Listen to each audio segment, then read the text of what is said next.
Vivimos en un mundo dominado por los datos. Datos, estadísticas, métricas, indicadores, muchas veces sacados de fuentes dudosas, otras veces sacados directamente de la manga de alguien, que nos inundan y que nos hacen creer que estamos en un mundo de completa información.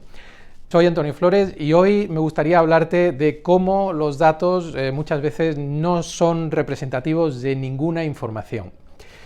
Basta pensar que detrás de muchos datos que están publicados en determinado tiempo y forma, se esconde detrás intereses de ciertas personas, de ciertos grupos que tratan de justificar sus decisiones basadas en datos. Y es que cada día más los datos se utilizan para tomar decisiones económicas, decisiones políticas, decisiones sociales y todas las decisiones prácticamente que vivimos en nuestro día a día.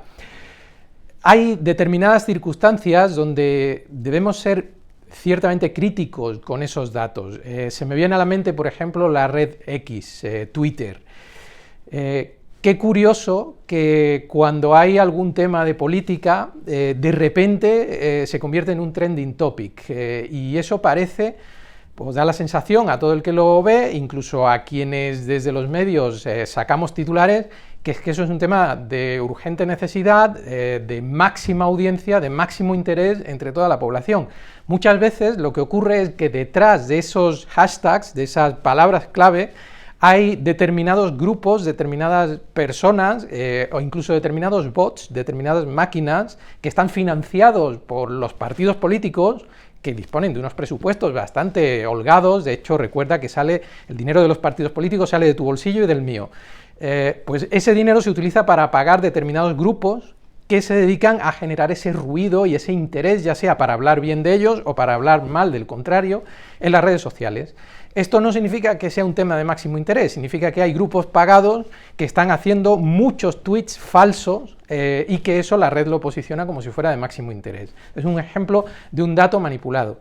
Otro ejemplo que se me viene a la cabeza de un dato manipulado son las audiencias de televisión. Esto puede parecer una idea disruptiva, pero es la realidad. Las audiencias de televisión en España las mide una sola empresa, que se llama Kantar Media, y que fundamentalmente la mide colocando aparatitos, medidores en televisores de determinadas familias, de determinados hogares dentro del país. Se supone que eso debe medir, ese aparato mide el programa de televisión, en qué momento lo ve, en qué momento no lo ve, en qué momento cambia de canal porque hay anuncios, etcétera, etcétera. Pero la realidad es que si nos vamos a cómo se genera esa muestra, pues hay muchas personas, entre ellas yo, que me han ofrecido instalarme el aparatito y por cuestiones de privacidad he dicho que no. Entonces, eso significa que personas con un perfil determinado que nos preocupa la privacidad, pues no estamos representados en esa muestra que decide la audiencia. Hay personas que también ven muy poco la televisión y no son candidatos a tener el aparatito, es decir, tienes que ser una persona que consuma muchísima televisión y de un determinado perfil que te dé un poco igual que te instalen tu aparatito y invadan la privacidad en lo más profundo de tu casa, que es el salón. No quiero decir que las personas que tengan el aparatito instalado, que a lo mejor tú eres uno de ellos, sean personas inconscientes o sean personas con menos inteligencia y que se dejan manipular. No estoy diciendo eso, lo que estoy diciendo es que es una parte de la población que no representa a toda la población. Los que no tenemos el aparatito no estamos representados ahí y sin embargo cuando se dice un X% de audiencia, ahí sí se supone que estábamos viendo la tele. Son ejemplos de cómo los datos que se usan milimétricamente, pues ciertamente el origen es dudoso. De hecho, en este ejemplo de medición de audiencia y en estos datos milimétricos de quién tiene más audiencia que otro, me viene a la mente una noticia que salió no hace mucho tiempo sobre un programa que a mí personalmente me revuelve el estómago porque es un programa de la televisión pública que pagamos todos los españoles y te recuerdo que costó muchísimos y sigue costando muchísimos cientos de millones de euros, que son miles de euros que salen de tu bolsillo y otros miles de euros que salen de mi bolsillo para pagar ese programa, de dudoso interés. No entiendo por qué una televisión pública debe combatir para quitarle el dinero, para quitarle el pan a las televisiones privadas, con contenidos que no son de un interés general de la población, no son de un interés legítimo del Estado. De hecho, hago un paréntesis, aunque no tenga nada que ver, dudo ¿Por qué tiene que haber una televisión pública en países que no sean la República Popular China o el régimen de Franco o dictaduras donde el poder político de turno quiere tener una televisión a su servicio?